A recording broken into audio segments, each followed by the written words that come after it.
hasil-hasil analisis Dr. Tifa. Oke. Di situ saya menemukan sesuatu yang lebih mencerahkan lagi karena dia lintas keilmuan, neuropolitika. Itu 4 keilmuan dan itu tipikal sains di dunia maju, di negara maju. Dahsyat sesungguhnya. Dahsyat. Saya tidak berlebihan mengatakan belum tentu di Indonesia ini dalam 1 milenium ke depan, 1000 tahun ke depan itu ada ilmuwan seperti Dr. Tifa.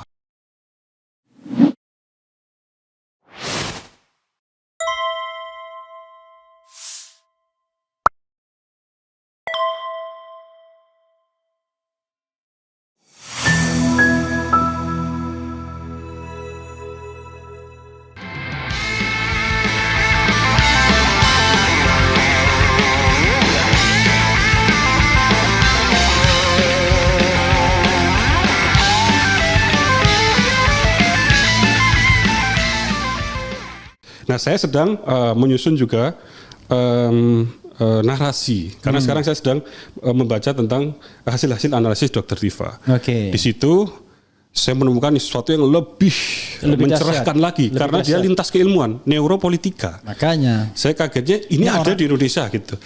Kalau Dr. Tifa bilang itu ilmu baru yang mau dikembangkan sama dia. Karena dia neuropolitika ini kayaknya diambil di Unpad, dia kan sebentar lagi promosi kayaknya. Promosi dokter. It could be possible dia ngambil soal bidang ini menggabungkan neuroscience sama politik gitu. Iya, tidak neuroscience, kemudian itu kan pola kognitif, kemudian psikologi neuroscience perilaku, kemudian psikologi kognitif, kemudian ilmu politik kritis, jadi menganalisis dan juga dokumen forensik dokumen. Itu 4 keilmuan dan itu tipikal sains di dunia maju, di negara maju. Dahsyat sesungguhnya. Dahsyat. Kemarin saya bilang oleh Termul disepele-sepelekan aja. Saya bilang kemarin ketemu Dr. Isman dan Pak Roy Suryo, itu Dr. Tifa itu kalau pun sudah dokter, atas karyanya itu layak 1 dokter lagi. Menurut saya gitu loh. Besar Bang ini karya ini. Makanya saya prihatin itu ya. Dr. Isman, Dr. Tifa, Pak Roy itu ditanggapi sedemikian recehnya gitu oleh orang-orang yang nggak jelas itu. Nggak jelas itu. Maka ini saya merasa tanggung jawab lah. I see. Dan saya mengajak banyak sekali ilmuwan di luar sana di Indonesia yang kompeten Bang. Adinda gitu. Nanti kalau misalnya besok itu Adinda dapat kajian lagi, ayo kita bahas lebih ini. Apa temuan-temuan menariknya kemudian. Jadi biar secara ilmiah ini bisa dipertanggungjawabkan kan. Jadi gitu. saya sampaikan yang tentang Dr. Tifa itu Bang. Mungkin besok saya publish, nanti kita bisa ketemu lagi. Tapi saya ada satu angle itu yang saya tidak berlebihan mengatakan belum tentu di Indonesia ini dalam 1 milenium ke depan, 1000 tahun ke depan itu ada ilmuwan seperti Dr. Tifa. Dengan kematangan saintifiknya plus keberaniannya. Keberanian ini Bang. I see. Keberanian ini gitu loh. Dan beliau seorang perempuan, seorang ibu.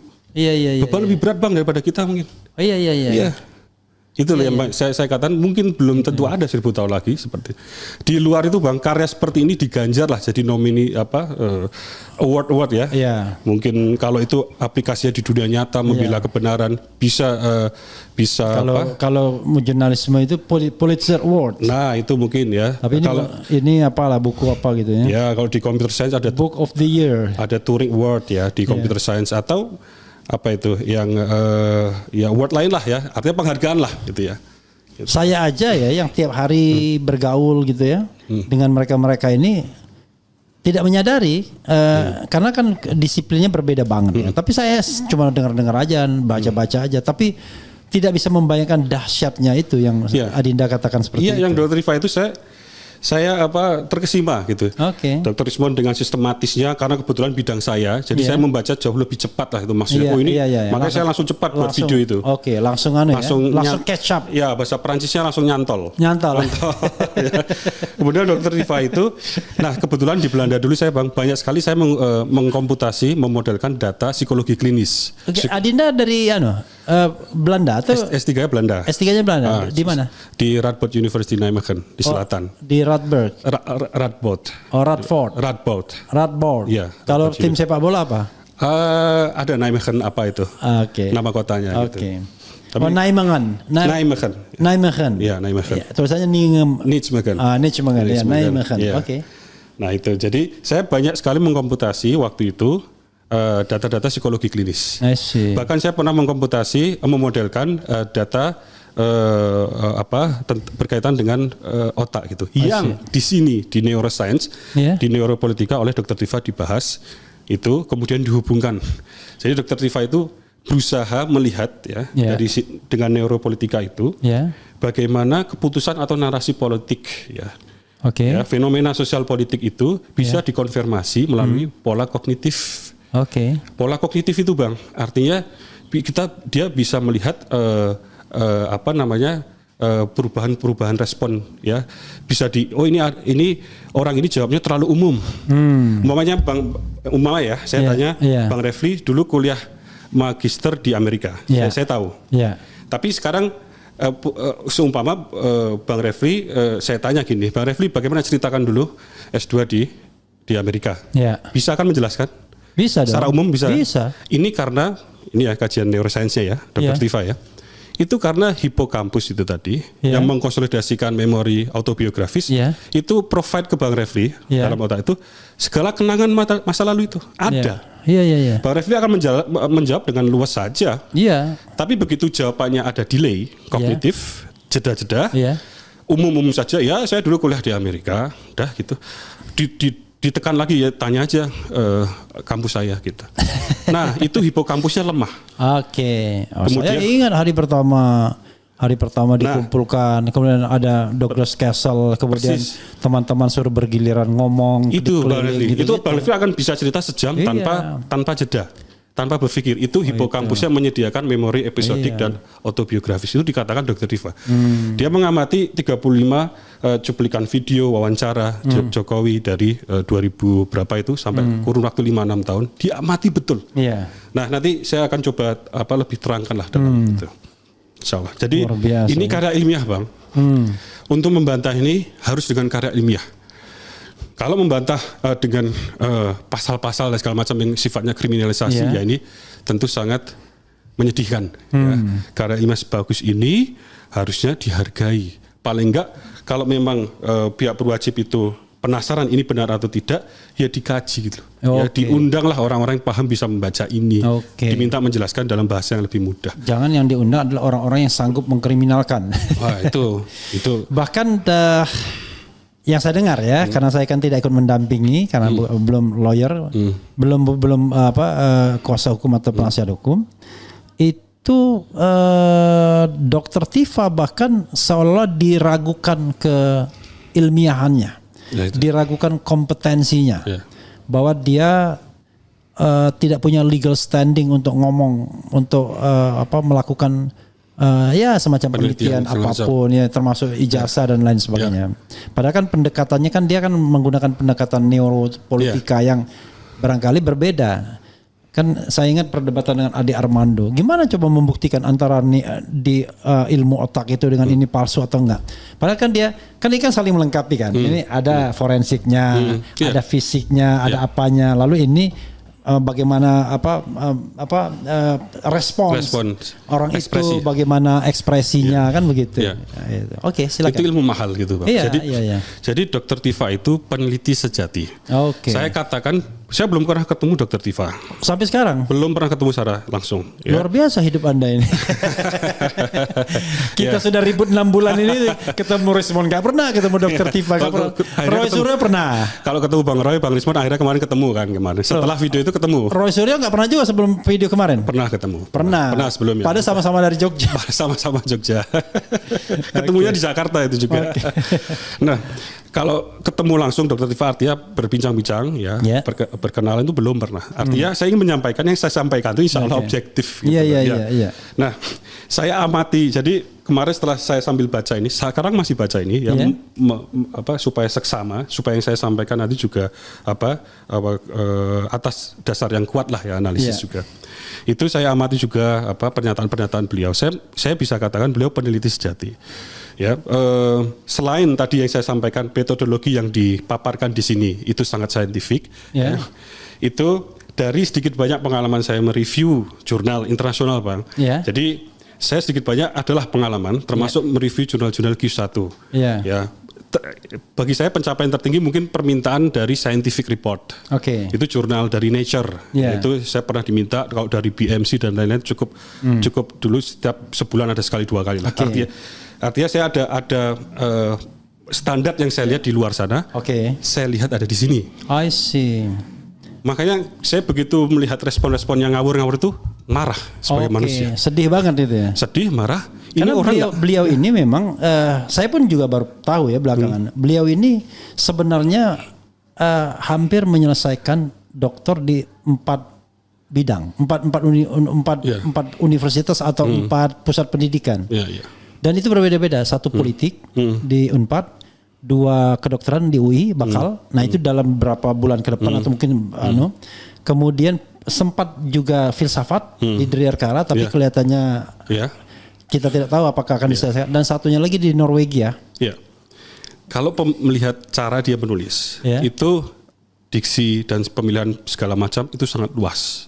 Jadi dia tidak hanya bahasa teknis, kadang-kadang bahasa agak sastra. Nah itu terlihat sekali Bang standar itu ya. Saya juga baru menyadari ketika baca tweet dia. Ternyata, ini titik koma dan lain sebagainya rapi banget. Karena saya kan mantan jurnalis, 8 tahun saya pernah jadi jurnalis dan saya sering sekali duduk di belakang editor bahasa. Jadi saya paham logika-logika bahasa. Makanya lisan pun saya masih bisa itu pakai SPOK gitu. Nah, luar biasa itu. Makanya. Kemudian kalau nulis, kemarin saya kan sampaikan ke diskusi dengan teman saya, bisa juga ghostwriter itu. Tapi ketika melihat beliau langsung ada di podcast itu ya, saya amati betul itu 1 jam berapa itu.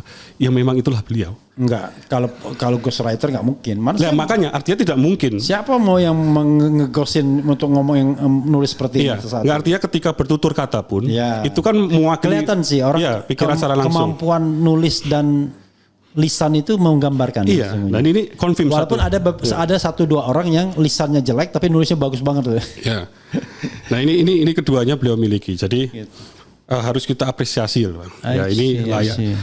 Menyedihkan sekali apresiasinya itu berupa tersangka gitu loh. Betapa politisasi, kriminalisasi ini kan membunuh harapan anak bangsa ya. Dan saya juga mendengar dalam beberapa kesempatan beliau ngomong sudah menyelesaikan juga tentang Gibran sebenarnya. Mungkin dengan pendekatan yang sama atau apa gitu ya. Dan sudah siap sebenarnya, tinggal menunggu integrasi dari Rosario lagi, Rizwan lagi. Tapi ya keburu ada masalah ini kan, kesedih banget kan kita kan. Sesuatu yang seharusnya kita bisa nikmati dan kita bisa diskusikan. Dan celakanya memang Adinda ya, tidak banyak orang ketika ini didiskusikan itu membaca. Rata-rata ya cuma mengapresiasi dan lain sebagainya. Tapi sampai pada lembar-lembar yang kemudian menemukan sesuatu itu enggak ini. Makanya saya boleh juga ya nanti. Mungkin kita harus pakai cara lain Bang ini. Artinya kita tahu sekarang juga budaya literasi kita kan semakin turun. Gitu. Ya buku ini harus disampaikan lewat podcast, lewat ini segala macam isinya dengan bahasa yang lebih. Karena itu saya sekalian aja lah mendapat amanah. Jadi jadi kalau mau memesan Jokowi's White Paper jangan lupa ya nanti ya gitu. Oke. Tadi malam saya ketemu Mas ini katanya yang mulai jualan ini mulai diancam-ancam juga. Siapa? Yang jualan buku ini katanya dicari-cari. Exactly, I don't know. Masa buku begini jadi dilarang, aneh banget. Negara kita ini. Apalagi Adinda yang bisa disampaikan? Saya baru terhanyak juga walaupun Jokowi's White Paper ada di sini terus-menerus kan. Karena saya konsentrasi saya pada kasusnya sampai tidak bisa menikmati indahnya Rismond dan Dr. Tiva. Saya pikir ini buku ini sangat deserve ya Bang. Perhatian kita.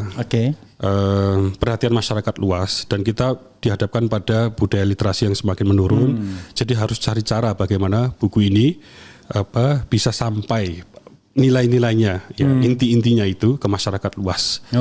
Jadi kita tahu sekarang kondisinya ya memprihatinkan, ini dikriminalisasi berbagai macam ini.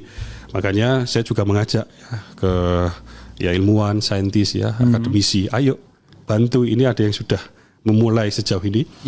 Kita harus keluar dari kandang, ini harus benar-benar yang punya keahlian mereka itu bisa mempertahankan ini gitu. Jadi harus dibahas di forum yang sebanyak-banyaknya, seluas-luasnya gitu loh. Ya, sayang sekali Bang ini ya kalau kita melewatkan. Karena begini ya, saya ini kan orang UGM juga ya, UGM asli ya, UGM asli dan belum terkontaminasi oleh politik ya. Jadi kita, kalau Adinda S1-nya? Di UI. Oh UI 1 ya? UI 1, UII Jogja.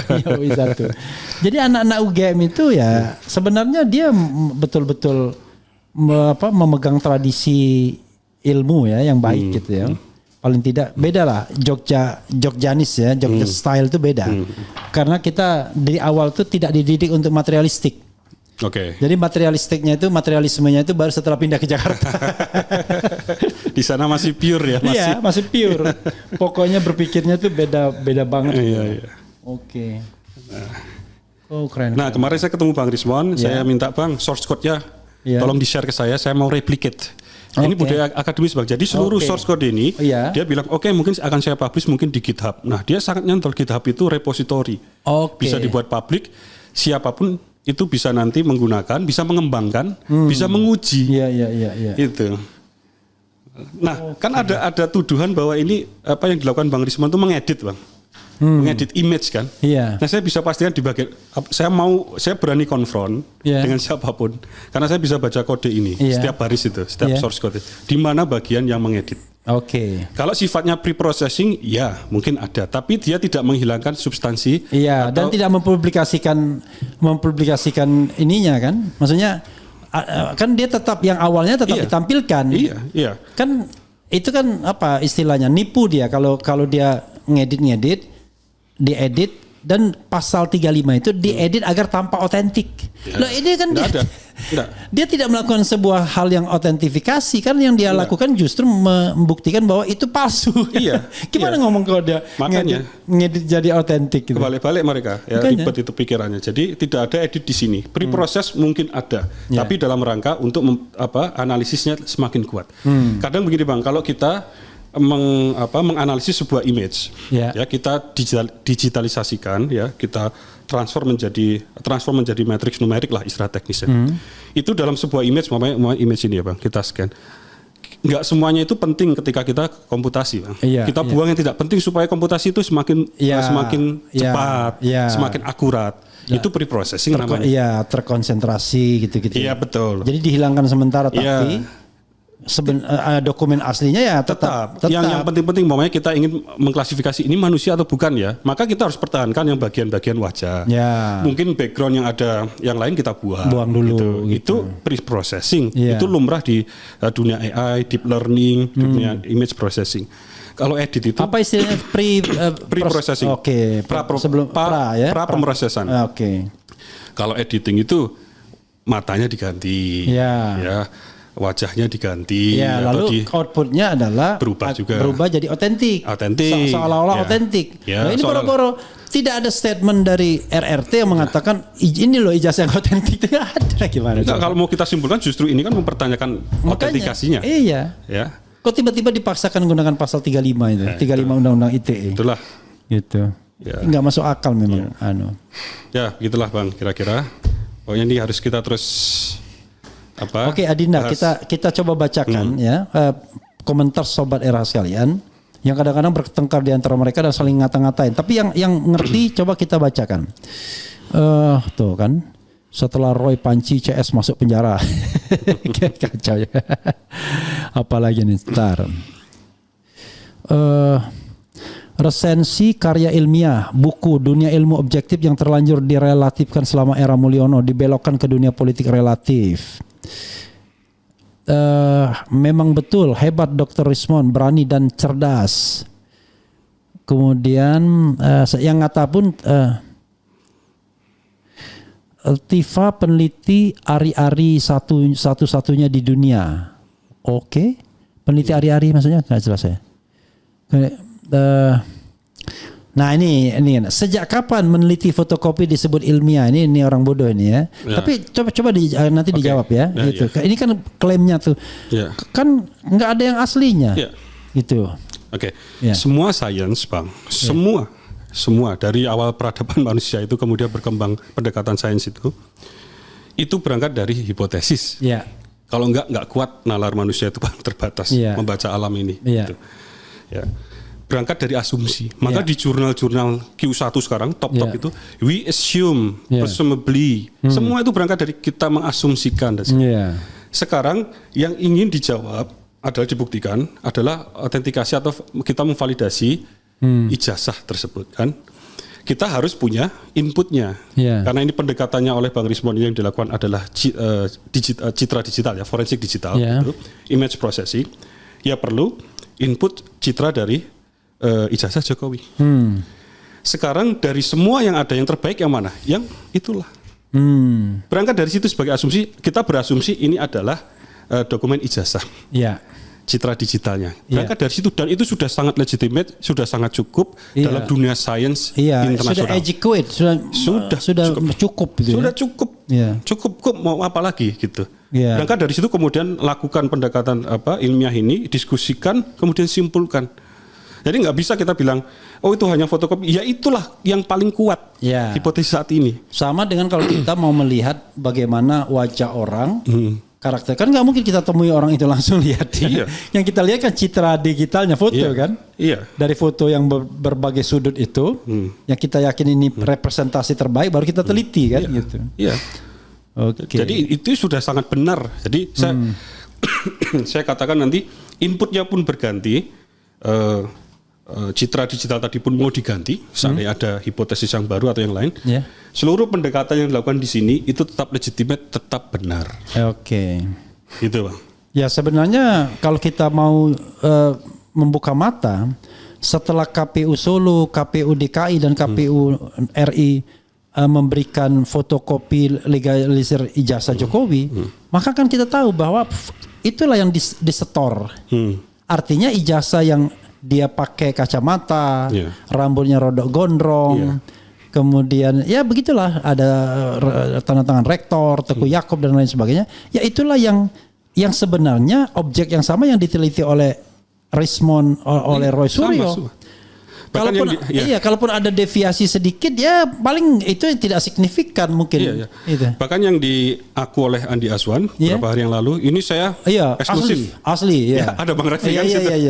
Kan sama. Saya sengaja nggak bantah. Pertama saya ilmunya nggak ada. Kedua saya tahu dia membual itu. Kan sama. Artinya sekarang sama. Mereka pun pakai image yang sama. Tuh. Nah, lucunya kenapa mereka tidak menggunakan image yang so-called ijazah aslinya? Yang paling tidak mereka tunjukkan mereka dapat yang aslinya, lalu mereka digitalisasi yang aslinya itu, ya kan?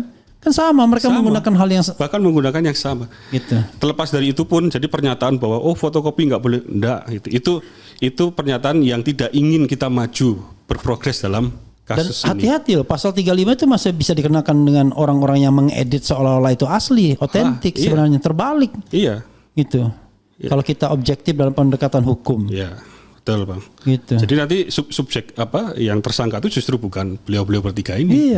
Tapi orang-orang yang mempertahankan bahwa ijazah itu asli.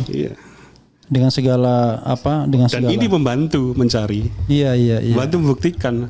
Justru yang membantu tadi ditersangkakan. Adinda ya. Saya tahu bahwa pasti Adinda setelah ini akan dicari oleh tim RRT ya. Nah, saya barangkali bukan mewakili, sedikit mewakili. Jadi Adinda bersedia kalau suatu saat diminta sebagai ahli di persidangan. Iya harus Bang. Harus. Alhamdulillahirrabbilalamin. Itu dengar ya.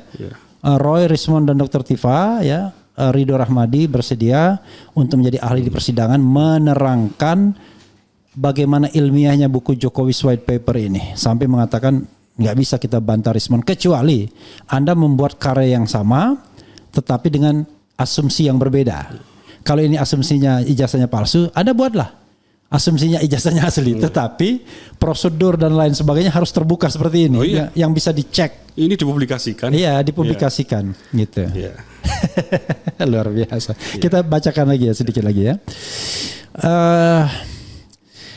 Apalagi ada yang bilang begini. Ngibulmu bang kelewatan 1000 tahun kau pun sudah hilang di telan bumi, ngomongnya berlebihan gak masuk akal, sehat kau bang 1000 tahun, aduh ilmuwan kok gini amat sih. Ini saya bacakan ini bahasanya begini, tapi benar sih apa yang dilakukan Dr. Tiva itu incredible, luar biasa. Saya akan katakan itu kalau perlu 1000 kali gitu. Saya nggak akan mengubah itu. I see. Karena berdasarkan sedikit pengalaman saya mereview, sedikit pengalaman saya di Belanda berapa tahun, 6 tahun, 7 tahun, tambah di Amerika. Double degree saya di Ceko dan di Austria. Yang saya lihat di sini itu tidak hanya sebuah karya ilmiah di dalam ruang lingkup kampus. Dia bawa metode ini untuk memecahkan sebuah permasalahan di luar yang menjadi concern bangsa. Di situ menurut saya mahal. Jadi kalau di luar tuh masalah dia tidak di Menara Gading ya. Tidak di Menara Gading. Saya sampaikan tadi malam ke Bang Roy, ini bukan di Menara Gading. Dia nyari ke tempat yang berlumpur di mana masalah itu. Dengan penuh risiko. Dengan penuh risiko. Risikonya sekarang beliau rasakan. Jadi tersangkakan. Jadi kombinasi antara kematangan saintifik banyak kita lihat. Di Indonesia juga kita bisa cari itu ya. Tapi yang plus keberanian tadi yang saya sampaikan, plus Dr. Tiva seorang perempuan yang menurut saya bebannya lebih berat, menurut saya ya. Itu yang saya katakan 1000 tahun lagi belum tentu ada. Dan ini sebuah refleksi terhadap respon sebagian besar masyarakat. Saya nggak mengatakan sebagian besar, sebagian oknum itu mencoba mengecilkan, menjatuhkan tanpa masuk ke substansi, menghina pekerjaan itu. Maka saya katakan Anda itu rugi, harus sungkem ya, harus bertaubat lah gitu ya. Ini belum tentu ada 1000 tahun lagi. Ini sebuah ekspresi, bukan membesar-besarkan. Ya, ini atas dasar itu tadi. Ya. Belum tentu ada lagi, gitu loh. Kalau misalnya ya saya mengatakan kalau buku ini ditarik misalnya gini, walaupun tidak etis barangkali, tapi kan untuk kepentingan ilmiah, bagian Dr. Tiva ini dipublikasikan sendiri aja misalnya, Rizwan sendiri aja, Roy Suryo sendiri aja. Anda mendukung nggak kira-kira? Dipisah-pisah. Tidak masalah. Nggak masalah ya. Ini independen masing-masing kuat. Iya, karena bisa. Tidak masalah. Luar biasa ya. Tidak masalah. Iya. Tapi ada satu hal, jadi kita bicara tentang amar ma'ruf nahi mungkar, ya kan? Bagaimanapun Adinda mengatakan secara ilmiah tetapi kan ketika Adinda mengatakan itu benar, maka kan tanggung jawabnya adalah sebagai partai umat. Tiba-tiba amar ma'ruf nahi mungkarnya. Kira-kira apa ya istilahnya? Saya ingin mengatakan lucu juga kalau kita bicara dukungan ya, tetapi apa yang bisa dilakukan oleh insan-insan politik ini yang sebenarnya dia bergerak di bukan ruang hampa, ya, yang Adinda katakan kan masih ruang hampa kan, karena Adinda belum bergerak, ya kan? Belum down to earth ya kan. Apa kira-kira yang bisa dipartisipasikan oleh kekuatan-kekuatan non parlemen misalnya seperti Adinda ini untuk ikut mengawal? Let's say bukan mengawal Dr. Tiva, bukan mengawal Rosario atau Resmond, tapi mengawal peradaban ilmiah ini, scientific civilization, gitu. Ya, saya pikir ini poin yang bagus Bang. Ya, jadi partai politik gerakannya itu juga bisa diperluas ya. Artinya dalam hal memberikan kontribusi terhadap membangun peradaban, dan memperkuat peradaban yang ada. Dan kita sendiri sekarang dihadapkan pada berbagai macam fakta bahwa secara pendidikan secara nasional kita juga masih relatif ada di SD dan SMP ya, itu secara statistik, dan kemudian hanya 12% Bang yang kuliah dari umur yang seharusnya kuliah, dari 120-an juta kalau tidak salah ya. Jadi masih sangat jauh kita dari pendidikan tinggi, jumlah yang harusnya kuliah lah gitu. Jadi mungkin gerakan politik itu juga bisa membangun satu gerakan bersama untuk memperluas pendidikan ini tadi Bang. Ya. Akses pendidikan jadi lebih murah. Kan tidak harus semua itu pendidikan itu diidentikan dengan sesuatu yang formal, harus ada ijazah dan lain-lain. Ya, ini kalau berbicara tentang ilmu pengetahuan ya. Jadi bisa dengan berbagai macam, apalagi mereka semuanya rata-rata punya struktur kan. Ya, partai-partai itu punya struktur hingga bahkan kecamatan, bahkan bisa sampai bawah lagi ya, gitu.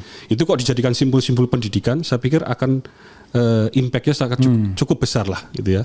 Cukup besar dan signifikan ya, ada progres dalam mengembangkan dan memajukan peradaban ilmu pengetahuan di Indonesia. Jadi saya pikir itu yang bisa dilakukan. Tadi poin bagus itu Bang ya, jadi refleksi seharusnya gitu.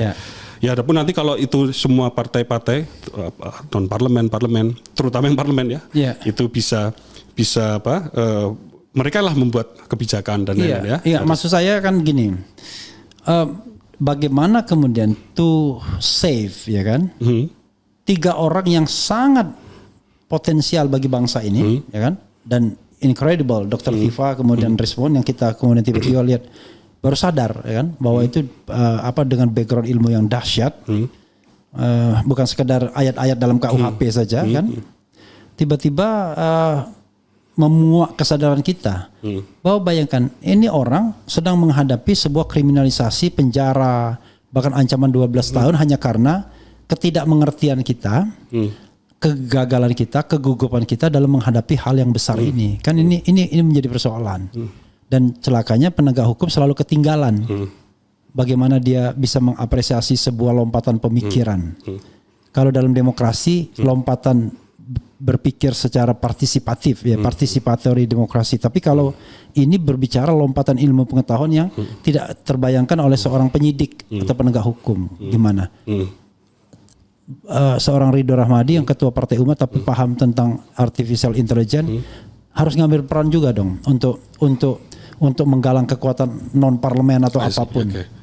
Ya, sebenarnya kalau mau kekuatan dari parlemen dong, Bang. Ya. Enggak, maksudnya kita sudah mencoba kekuatan parlemen, tapi kan parlemen kan terlalu patuh dengan bagi-bagi rezekinya. Iya, tapi kemarin kan rasanya ada sinyal-sinyal lebih positif karena di komisi berapa tuh? 2 kan sempat sedikit membahas lentingan tentang ijazah itu. Tidak salah itu kemarin. Ada beritanya itu, Bang. Ya. Itu kan sinyal-sinyal berarti sudah mulai masuk percakapan yang tidak tabu begitu di parlemen gitu. Itu ada harapan dong kita. Iya, so far yang saya tahu yang sudah terima itu hanya fraksi PKS. Satu-satunya yang terima soal ini. Tapi saya pun tidak tahu apakah ada elemen dari PKS yang membaca seperti Adinda baca kan.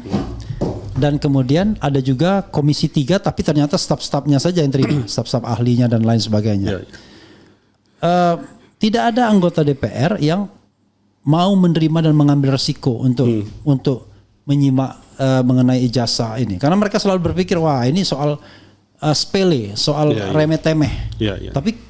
Tapi tidak dengan Adinda yang membaca buku Jokowi's White Paper ini, yang kemudian mendapatkan soal ijazah palsu itu hanya soal objeknya, penelitiannya saja. Tapi the way untuk mencapai sebuah ini dia perkenalkan hal-hal yang baru yang awam mungkin belum mengerti atau baru akan mengerti from now hari ini kan begitu. Gitu. Ya kalau dari Partai Umat ya, partai non parlemen itu. Ini mumpung saya masih pasang di sini Partai Umat. Oh ya belum dicopot ya. Ini masih ya. Belum saya copot. Ya ini menjadi diskusi internal kita, ya. Di antara satu lain hal banyak prioritas kita sekarang ya sebagai partai yang harus menata kembali gitu ya. Ini masuk diskusi kita. Ya paling nggak apa yang saya lakukan ini mewakili juga. Ya itu. Adapun saya berharap nanti bisa lebih yang konkret, Bang. Sorry. Kemarin saya ketemu tadi malam lah ketemu Bang 2 hari lalu ya Bang Roy, Bang Rismon. Kita mendiskusikan advokasi apa yang bisa kita sinkronkan dari Partai Umat. That's right. Itu sebenarnya itu sudah kita diskusikan. Ada rencana, Bang, tapi nanti biar dimatangkan dulu. Jadi itu sudah ada rencana 1-2 langkah konkret menempuh jalur hukum, jalur konstitusi yang bisa dilakukan oleh Partai Umat. Itu sudah.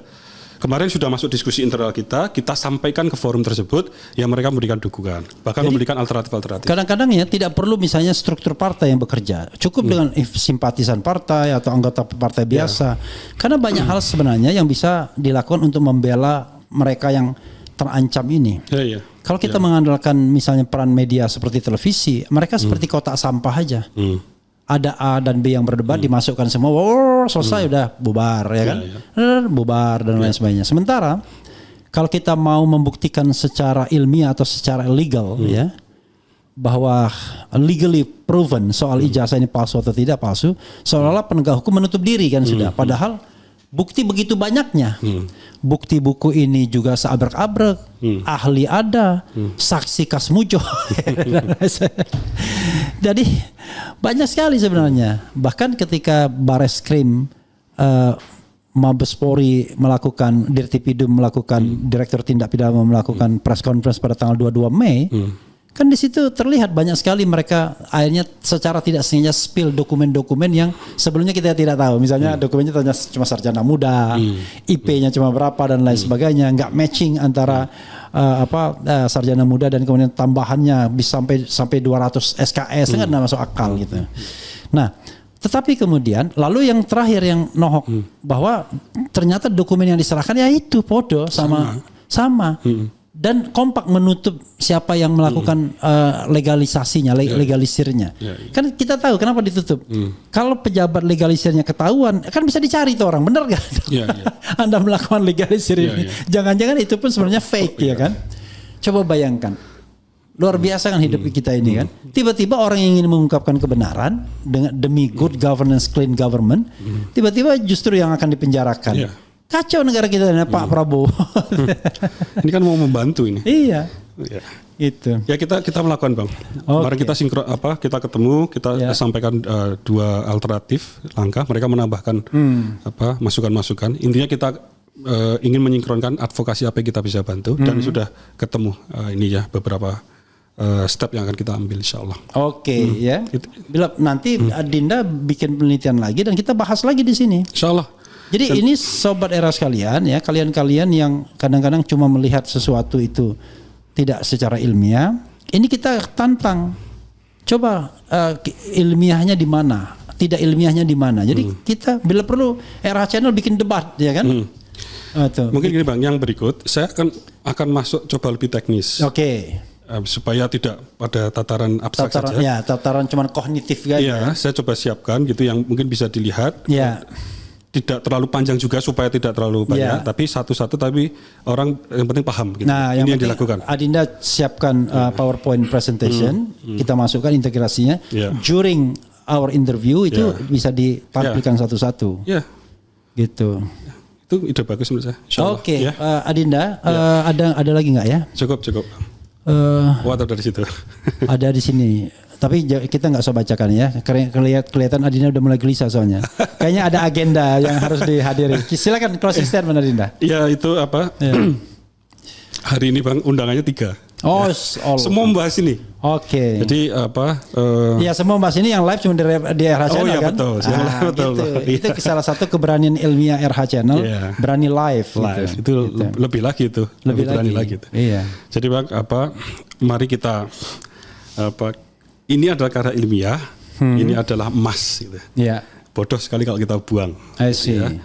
Apalagi sampai disita sebagai barang haram ya kan, kacau juga. Itu jauh lebih bodoh. Jadi mungkin sekarang tugas saya khususnya sebagai seorang akademisi yang membantu menjelaskan ini, membantu defend ini gitu.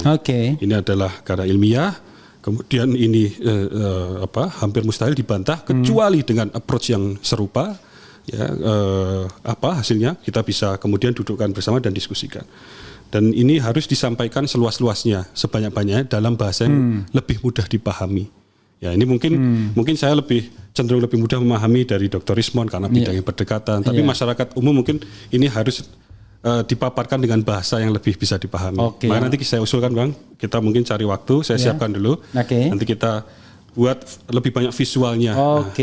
Nanti begini toh yang dilakukan itu.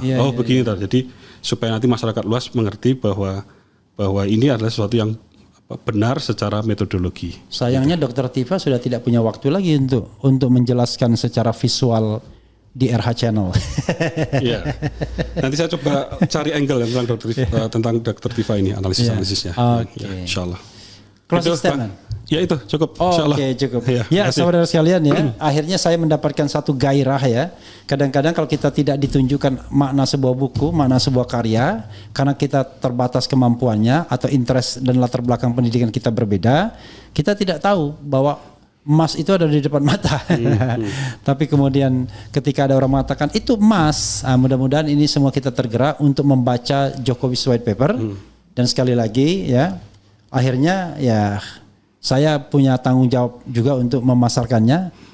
Jadi Adinda, saya memasarkannya dengan sukarela tanpa mengambil keuntungan apapun. Apa yang Adinda belikan itu semua sudah ditransfer ke ke publishernya. Jadi dan mudah-mudahan makin banyak orang yang mau tahu buku ini. Karena sebenarnya kalau ada seorang penulis hebat, seorang ilmuwan hebat, dia harus bisa hidup dengan ilmunya. Di Indonesia ini nggak bisa. Harusnya bisa dia hidup dengan ilmunya tersebut tanpa kemudian dia harus kesana kemari seperti berdagang ilmunya. Oke.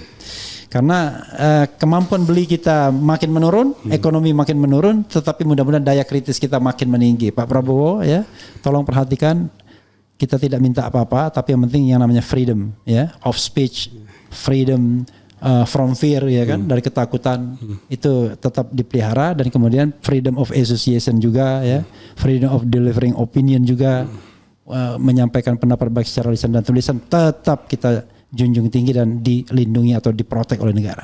Makasih Adinda ya. Ya, sama-sama. Wassalamualaikum warahmatullahi wabarakatuh. Keren, jadas. Ciao.